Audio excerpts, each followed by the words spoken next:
Yo, what's up mga bros, nagbabalik tayo. Pero sa pagbabalik ko, di muna tayo magagawa ng video ngayon. Nais kong magpasalamat sa inyo na itong channel na ito is 71 subscribers na to.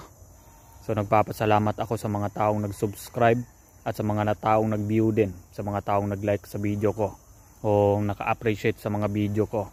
Keep going pa din tayo mga bros sa channel na ito para gumawa ng mga panibagong video. Okay, 10 months ago mga bro, I decided to myself na ginawa ko tong channel na ito para tulungan yung mga iba dito na struggle sa porn at pagmamasturbate. Hindi lang ito no-fap tong channel na ito. Tinulungan ko yung iba dito para i-embrace nila yung self-improvement journey nila sa kanilang pagbabago sa sarili. I know na hindi ko inakala na itong channel na ito is maraming taong natutulungan dito. Maraming mga taong nakaka-relate at nagsusuporta sa channel na ito. Okay, 3 weeks tayong di nagpaparamdam. 3 weeks tayong di nagpaparamdam dahil meron din akong mga personal na dahilan. Meron din akong problema. Dumaan ako sa problema o meron akong pinagdadaanan. Pero ngayon, okay na. Okay na yon. Ayos ko na lahat yung mga problema na yon.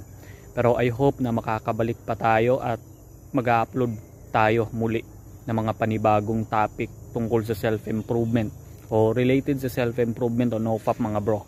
Okay, bago to magtapos tong video na to, I just want to say, kung una mo pang tuklas tong channel na ito, kung una mo pa na-explore tong channel na ito, I just want to say na mag-subscribe ka dito at panoorin mo yung mga self-improvement na videos ko.